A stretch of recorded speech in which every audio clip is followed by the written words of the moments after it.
ठळक घडामोडी पाहण्यासाठी सबस्क्राईब करा आपल्या UTV मराठी वृत्तवाहिनीला. बेल आयकॉन दाबा आणि पहा आमचे व्हिडिओ सर्वात आधी आपल्या मोबाईल स्क्रीनवर. अखंड भारताच्या विभाजनानंतरही पाकिस्तानात राहणाऱ्या हिंदूंची विविध प्रकारे प्रताडणा अद्यापही सुरूच आहे. हा त्रास असह्य झाल्याने मागील 15 वर्षात भारतात आलेल्या 54 सिंधी भाषिकांना नागरिकत्व सुधारणा कायद्यान्वये भारतीय नागरिकत्व मिळाल्याने एका छोट्याखानी कार्यक्रमाचे आयोजन सिंधी भवन येथे करण्यात आले होते. आता आम्ही आणि आमचा धर्म हा भारत मातेच्या कुशीत सुरक्षित असल्याची भावना ह्या नव भारतीयांनी व्यक्त करताना त्यांच्या डोळ्यात अश्रू आले होते. या कार्यक्रमाचे आयोजन राष्ट्रीय सिंधी भाषा विकास परिषद, महाराष्ट्र सिंधी साहित्य अकॅडमी, सिंधी कलाकार संगम आणि उल्हासनगर महापालिका यांच्या संयुक्त विद्यमानाने विभाजन विभाषिका स्मृती दिवसाचे औचित्य साधून सिंधी भवन येथे करण्यात आले होते. या कार्यक्रमादरम्यान देशाचे नागरिकत्व मिळालेल्यांनी पाकिस्तानात असताना त्यांच्यावर झालेल्या अत्याचाराच्या व्यथा उपस्थितांसमोर मांडल्या. पाकिस्तानमध्ये त्यांना भेडसावणाऱ्या समस्या, त्यांचा व्यवसाय आणि धर्म सुरक्षित ठेवणे त्यांना किती कठीण होते आणि आता हिंदू म्हणून त्यांना देशात कसे सुरक्षित वाटत आहे याबद्दल त्यांनी आपल्या भावना व्यक्त केल्या. मेरा नाम अनीत कुमार आसानी है। मैं कराची पाकिस्तान में रहता था।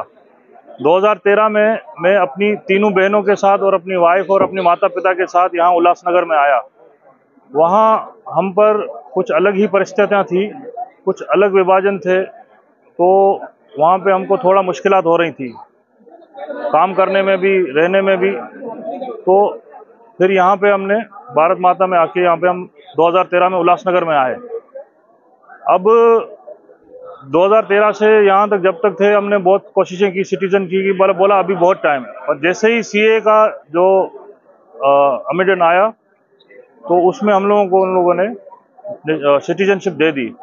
हम बहुत शुक्रगुजार हैं मोदी सरकार का और BJP का, जिन्होंने हमको अपना भाई समझा और हमको इस लायक समझा कि नेशनलिटी यहाँ हमको दे दी। भारत में तो वहाँ की सिचुएशन बहुत ख़राब थी। वहाँ स्ट्रीट क्राइम की वजह से हम लोग बहुत परेशान थे। तो उस हिसाब में शरीफ आदमी का और हमारे जैसे आदमी का स्ट्रीट क्राइम वहाँ पे स्ट्रीट क्राइम मतलब डकैतियाँ होती थी, स्नैचिंग होती थी, मोबाइल स्नैचिंग होती थी। मेरी अपनी 16 मोबाइलें गई हैं वहाँ पे, 16 बार स्नैचिंग हुई है मेरे से। तो फिर रहना मुश्किल हो गया। कुछ परेशानी हुआ? फैमिलीज अकेले घर से बाहर तो निकलना नामुमकिन है, मतलब सोचती भी नहीं थी। यहाँ पे तो हम रात को 10 बजे 11 बजे भी फैमिली जाती आती है तो हम वहाँ दिन में भी हम फैमिली के साथ ही रहते थे। ऐसा नहीं कि भाई फैमिली को अकेला आया अकेला गया, ऐसा तो नामुमकिन बात है। मेरा नाम प्रकाश गंगाराम देवानी, मैं कराची में रहता था। 2008 में हम यहाँ पर आए हैं। मैंने वहाँ मेरी सारी स्कूलिंग कराची की है। मैं वहाँ पे जॉब करता था फेडरल एक्सप्रेस में as a assistant manager finance में जॉब करता था वहाँ पे। जो वही रिलीजियस डिस्क्रिमिनेशन, हर जगह पे प्रताड़ना थी, हर जगह पे जो है वो हमें डिस्क्रिमिनेशन होती थी हमारे साथ। आप बिजनेस करने में प्रॉब्लम है आपके साथ। इवन अगर पाकिस्तान और इंडिया का अगर मैच भी है तो अगर पाकिस्तान हार गया, इंडिया जीत गया, तो हमारे कलीग्स क्या कहते थे, अरे तुम तो आज खुश होंगे ना, तुम्हारा देश जीत गया, तुम्हारा मुल्क जीत गया। अरे हम पाकिस्तानी हैं कि भारतीय हैं? मतलब ये सारे प्रॉब्लम्स थे, हर जगह पे जो है डिस्क्रिमिनेशन थी, तो ये सब तकलीफें थी। आखिर में हम सब छोड़ छाड़ के अपनी जॉब भी छोड़ी, सब कुछ खत्म करके 2008 में मैं यहाँ पे आ गया। तो आज मुझे यहाँ पे 15 साल हो गए हैं और आज से तकरीबन 2-2.5 साल पहले मुझे भारत की नागरिकता भी मिल चुकी है। तो मैं शुक्रिया अदा करूँगा करंट गवर्नमेंट का, BJP गवर्नमेंट का, श्रीमान नरेंद्र दास मोदी साहब का, अमित शाह साहब का, जिन्होंने हमारे बारे में सोचा। इवन पाकिस्तानी हिंदूज़ की इन्होंने तकलीफ़ों को देखा, उनकी तकलीफ़ों को समझा। इसके बाद ये CAA का जो कानून जो उन्होंने पास किया पार्लियामेंट से, उससे हमें बहुत राहत मिली। हमें नागरिकता मिलने में हमें बहुत आसानी होगी। आखिर में यही मैं कहूँगा, जय भारत, भारत माता की जय। वहाँ पे ये एक प्रॉब्लम ये चल रहा है कि जो है वो बच्चियों को ख़ास तौर पे टारगेट किया जाता है। वहाँ पे बच्चियाँ जो है अगवा की जाती हैं।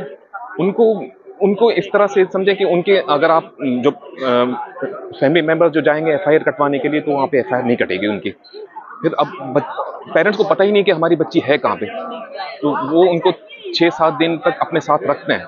फिर वहाँ पे उनको मेंटली इतना टॉर्चर किया जाता है कि भाई आप इस्लाम कबूल कर लो, इस्लाम कबूल कर लो। आखिर में वो जो है डीड साइन करके जो है वो कहते थे कि हम अपनी मर्जी से इस्लाम कबूल कर रहे हैं। फिर जो है एफआईआर कटती थी, फिर उनको बच्चों को जो है वो अदालत में पेश किया जाता था। अब बच्ची ऑलरेडी इतनी मेंटली टॉर्चर में है, तो वो अब क्या बोलेगी? उनको यही कहा जाएगा कि भाई आप जो है वो, अगर आपने कुछ भी बोला तो आपको जो है आपको मार दिया जाएगा या आपकी फैमिली को हम नुकसान पहुंचा देंगे। तो उस प्रेशर में जो है वो बच्ची जो है अदालत में ये कह रही थी कि हाँ, मैंने अपनी मर्जी से ही इस्लाम कबूल किया है और अब जो है वो नहीं, मैं मुसलमान हो चुकी हूँ। तो जज फैसला करता था कि ठीक है, या तो ये मुसलमान हो चुकी है, अब इसको इसके पेरेंट्स के पास नहीं भेजेंगे, इसको किसी संस्था के पास भेजेंगे, फिर इसकी जो है किसी मुस्लिम व्यक्ति से शादी करा दी जाएगी, इसके बाद बस बात खत्म हो गई, हमारी बच्ची हमारे हाथ से निकल गई। अब ये प्रॉब्लम्स मैं आपको बताऊं कि 1000 बच्चियां हर साल किडनैप होती हैं। 1000 लड़कियां हर साल, 365 दिन है, तो अगर एवरेज काउंट कीजिए तो 3 बच्चियां डेली अगवा होती हैं यहाँ पे। कोई पूछने वाला नहीं है, कुछ भी नहीं है। आप ये यूट्यूब पे इस तरह के मैसेजेस तो आते रहते होंगे, आप भी देखते होंगे, न्यूज़ भी आती है, लेकिन कोई पूछने वाला नहीं है। ये दुख है आपका, हम सुन सकते हैं, लेकिन आपके फैमिली मेंबर में आपके साथ कौन कौन आया है? मेरी फैमिली में मेरी वाइफ और मेरा बेटा, हम यहाँ पे 3 लोग आए। फिर उसके बाद यहाँ पे इंडिया में ही मेरी एक बच्ची हुई। आज हम 4 फैमिली मेंबर्स हैं, हम सब यहीं पर हैं। आपका अभी पाकिस्तान में कोई रिश्तेदार? जी हाँ, रिश्तेदार हैं हमारे वहाँ पे, बाकी रिश्तेदार हाँ हैं जी। उनको क्या संदेशा देंगे कि आ जाओ इंडिया? हम तो सबको यही कहेंगे कि भाई आप जो है भारत आ जाइए यहाँ पे, क्योंकि यहाँ पे अब जो माहौल यहाँ का है बहुत डिफरेंस है। मैंने वही बताया कि जैसे अनेकता में एकता का जो संदेश यहाँ पे हमें मिलता है ना, वहाँ पे वो चीज़ नहीं थी। आप यहाँ पे सब धर्मों का सम्मान किया जाता है। यहाँ पे आपके आप भारत में देखिए तो अलग अलग भाषाएं, अलग अलग संस्कृतियाँ, अलग अलग मत, अलग अलग पंथ, सब एक दूसरे का सम्मान करते हैं, सब एक दूसरे के साथ मिलजुल के रहते हैं। इसीलिए आप देखें ना कि वो भारत जो है तरक्की कर रहा है। लेकिन अब बदकिस्मती से अब मैं ज़्यादा तो नहीं बोल पाऊंगा, तो ये सब चीज़ें हैं वहाँ पे। विभाजन विभीषिका, इसके निमित्त से यहाँ पर ये आज पूरा दिन एक प्रोग्राम अरेंज किया गया था, जिसमें महानगर पालिका भी थे और सिंधी भाषा एकेडमी और भी जो सिंधी जो संस्थाएं हैं उनकी तरफ से ये कार्यक्रम संयुक्त से लिया गया। और इसमें एक बहुत अच्छा प्रदर्शन भी रखा गया है, जिसमें जब ये पार्टीशन हुआ था और उस वक्त के जो कुछ घटनाएं थी, महत्वपूर्ण जो घटनाएं थी, जो दुखद घटनाएं थी, उसका भी वहाँ पे प्रदर्शन में उल्लेख है। उसके अलावा सिंधी संस्कृति, सिविलाइजेशन किस प्रकार से विकसित होती गई और किस प्रकार से उसका पूरा व्याप्ति थी, ये बात का भी इस प्रदर्शन में रखा गया है। और उसके अलावा सबसे महत्वपूर्ण बात, जो हमारे संसद ने कानून बनाया कि जिसमें जो पाकिस्तान से अभी जो लोग यहाँ पर आना चाहते हैं, सिटीजनशिप लेना चाहते हैं, उनके लिए जो कानून बनाया गया था और उसके अनुसार बहुत सारे लोगों को सिटीजनशिप दी गई है, उनको भी यहाँ पे आमंत्रित किया गया था और पूरे देश से यहाँ पे वो लोग आए हैं। 58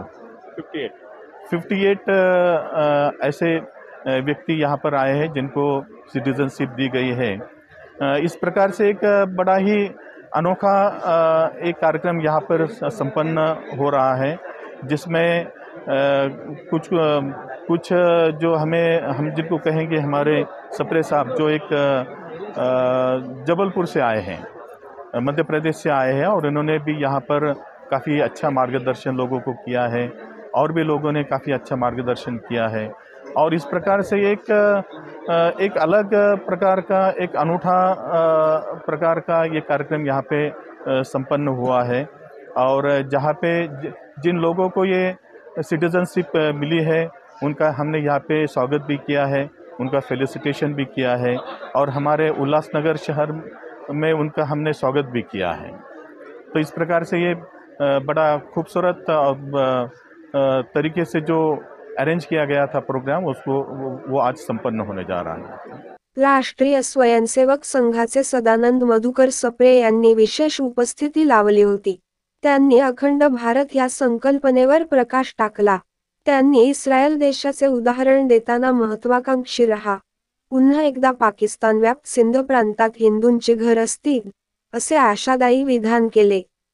यावेळी महाराष्ट्र सिंधी साहित्य अकादमीचे अध्यक्ष महेश सुखरामानी, पालिका आयुक्त अजित शेख, अतिरिक्त आयुक्त किशोर गवस, लाल पंजाबी, राजेश वधाऱ्या, राजू जग्यासी, विनोद तलरेजा आदी मान्यवर उपस्थित होते. यावेळी प्राध्यापिका प्रिया वाच्छनी आणि सीमा मेंघानी यांच्या प्रयत्नातून सिंधी भवन येथे तळमजल्यावर प्रदर्शनाचे आयोजन केले होते. मैं प्रिया बच्छानी एक साहित्यकारा हूँ। हमारी टीम में हैं सीमा मेंघानी जी और जितेंद्र रोहरा जी। ये जो आप प्रदर्शनी देख रहे हैं, आज एक्चुअली जैसे कि 14 अगस्त है, इस प्रदर्शनी का नाम रखा गया है विभाजन विभीषिका स्मृति दिवस के उपलक्ष्य में ये प्रदर्शनी रखी गई है। और ऊपर जो है वहाँ पे एक नाटक भी रखा गया है, जब भी आप जाएंगे तो वहाँ देख सकते हैं। ये प्रदर्शनी सिंधु संस्कृति सिंधु सभ्यता को दर्शाती हुई प्रदर्शनी है। यहाँ आप कैसे झूलीलाल का जन्म हुआ, कहाँ हुआ, उसके बाद हमारा इतिहास क्या था, सिंधी का इतिहास, जैसे कि जो दूसरे लोग थे उनको तो अपनी ज़मीन का हिस्सा मिला था, लेकिन हम सिद्धी ऐसे थे जिनको हमारी ज़मीन का एक टुकड़ा भी नसीब नहीं हुआ था। हम सिर्फ वहाँ से अपना धर्म बचाने की खातिर, अपनी संस्कृति अपनी सभ्यता बचाने के खातिर वहाँ से आ गए थे यहाँ पर। और ये प्रदर्शनी उसी के बारे में लगाई हुई है जहाँ पे आप हमारी जो पहले मोहनजोदड़ो, जो कि दुनिया की सबसे प्राचीन है, वहाँ पे जो मोहरें और जो आकृतियाँ मिली थी उनके फ़ोटोज़ लगाए हुए हैं। कुल यहाँ पर 108 फ़ोटोज़ हैं, उसी उपलक्ष्य में लगाए गए हैं। सिंधी भाषा विकास परिषद, महाराष्ट्र सिंधी साहित्य अकादमी और उल्लासनगर महानगर पालिका द्वारा यहाँ पर विभाजन की विभीषिका प्रोग्राम, जो माननीय प्रधानमंत्री जी ने 2021 से इसको मान्यता दी है, जो हर साल 14 अगस्त को हम लोग इसको स्मरण दिन के रूप में हम लोग मनाते हैं। आज यहाँ उल्लासनगर में इस प्रोग्राम रखा गया था, जिसमें एक प्रदर्शनी रखी गई थी जो सिंध प्रांत की और वहाँ की हमारी सिविलाइजेशन की, जो मोहनजोदड़ो के तहत खुदाई में 5000 से समृद्ध जो सिंध की हमारी संस्कृति है और वहाँ की जो सिविलाइजेशन के जो सबूत हैं वो उसमें दिखाए गए हैं, वो प्रदर्शनी थी।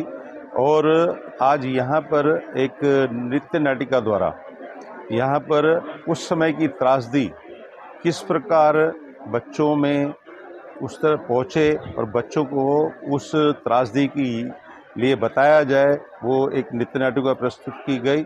और यहाँ पर उल्लासनगर में भारतीय सिंधु सभा द्वारा यहाँ पर सीए की एक जो नागरिकता प्राप्त करने के लिए महेश सुखरामानी की ऑफिस झूलाली स्कूल यहाँ पर 4 महीना पहले खोली गई थी और अभी भी वहाँ पर वो काम चालू है।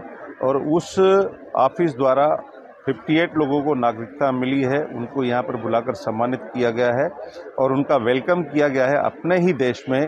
तो ये जो प्रोग्राम आज यहाँ पर संपन्न हुआ, इसके लिए मैं महानगर पालिका के हमारे आयुक्त अजीत शेख जी का और हमारे आज के वक्ता दामोदर सप्रे जी का, डॉक्टर दामोदर सप्रे जी का मैं बहुत बहुत आभार मानता हूँ। ठळक घडामोडी पाहण्यासाठी सबस्क्राईब करा आपल्या UTV मराठी वृत्तवाहिनीला, बेल आयकॉन दाबा आणि पहा आमचे व्हिडिओ सर्वात आधी आपल्या मोबाईल स्क्रीनवर.